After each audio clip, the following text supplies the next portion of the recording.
ಇನ್ನು ಈ ವರ್ಷದಲ್ಲಿ ರಾಜ್ಯದಲ್ಲಿ ಜಲಕ್ಷಾಮ ಉಂಟಾಗತ್ತಾ ಅನ್ನೋ ಪ್ರಶ್ನೆಗಳು ಮೂಡ್ತಾ ಇದೆ. ಅದಕ್ಕೆ ಕಾರಣಗಳನ್ನು ಈಗಷ್ಟೇ ಹೇಳ್ತಾ ಇದ್ವಿ. 3 ಉದಾಹರಣೆಗಳನ್ನಷ್ಟೇ ನಾವು ಕೊಟ್ಟಿರುವಂಥದ್ದು. ಬಹುತೇಕ ರಾಜ್ಯದ ಎಲ್ಲ ಜಿಲ್ಲೆಗಳಲ್ಲಿರುವಂತಹ ಡ್ಯಾಮ್ಗಳಲ್ಲೂ ಇದೇ ಪರಿಸ್ಥಿತಿ. ರಾಜ್ಯದ ಹಲವು ಜಲಾಶಯಗಳಲ್ಲಿ ನೀರು ಖಾಲಿ ಆಗ್ತಾ ಇದೆ. ರಾಜ್ಯದ ಹಲವು ಡ್ಯಾಮ್ಗಳು ಬರಿದಾಗ್ತಾ ಇದ್ದಾವೆ.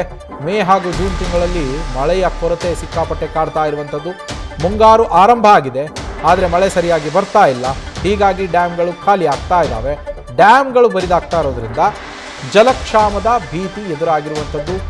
ಕುಡಿಯೋದಕ್ಕೂ, ಬಳಸೋದಕ್ಕೂ, ಬೆಳೆಗಳಿಗೂ ಯಾವುದಕ್ಕೂ ನೀರಿಲ್ಲದೆ ನೀರಿಗಾಗಿ ಹಾಹಾಕಾರ ಶುರುವಾಗತ್ತಾ ಅನ್ನುವ ಆತಂಕ ಮನೆ ಮಾಡಿದೆ. ರಾಜ್ಯಾದ್ಯಂತ ಇದೇ ಪರಿಸ್ಥಿತಿ. 3 ಜಲಾಶಯಗಳ ಪರಿಸ್ಥಿತಿಯನ್ನು ನೀವು ಗಮನಿಸ್ತಾ ಇದ್ದೀರಾ. ಮಂಡ್ಯದ KRS ಜಲಾಶಯ ಅದು ಯಾವುದೋ ಬರಡು ಭೂಮಿ ಏನೋ ಅನ್ನೋ ರೀತಿಯಲ್ಲಿ ಕಾಣಿಸ್ತಾ ಇರುವಂಥದ್ದು.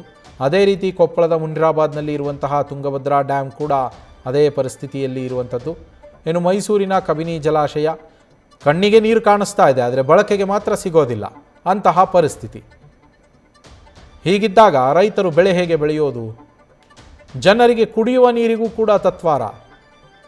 ಈ ನಡುವೆ ಮೈಸೂರು ಮತ್ತು ಮಂಡ್ಯ KRSನ ಡ್ಯಾಮ್ನಿಂದ, ಕಾವೇರಿ ಜಲಾನಯನ ಪ್ರದೇಶದ ಡ್ಯಾಮ್ಗಳಿಂದ ನಮಗೆ ನೀರನ್ನು ಹರಿಸಿ, ಜೂನ್ ತಿಂಗಳ 9 TMC ನೀರು ನಮಗೆ ಬರಬೇಕಲ್ಲ, ಅದನ್ನು ಹರಿಸಿ ಅಂತೇಳಿ ತಮಿಳುನಾಡು ಖ್ಯಾತೆಯನ್ನು ತೆಗಿತಾ ಇರುವಂಥದ್ದು. ಇಲ್ಲಿ ಕುಡಿಯೋದಕ್ಕೇ ನೀರಿಲ್ಲ, ನಮ್ಮ ಬಾಕಿ ಏನಿದೆ ಕೊಟ್ಟುಬಿಡಿ ಅಂತ ಕೇಳ್ತಾ ಇದ್ದಾರೆ ಅವರು. ನೀವು ತಿಂಗಳ ಪ್ರಕಾರ ಏನು ಕೊಡಬೇಕೋ ಅದನ್ನು ನಮಗೆ ಕೊಟ್ಟುಬಿಡಿ ಅಂಥೇಳಿ ಕೇಳ್ತಾ ಇದ್ದಾರೆ. ನೀರೇ ಇಲ್ಲದೆ ಇದ್ದರೆ ಹರಿಸೋದೆಲ್ಲಿಂದ? ನ್ಯೂಸ್ ಫಸ್ಟ್ ನಿರ್ಭೀತಿಯಿಂದ ನಿಮ್ಮ ಪರವಾಗಿ.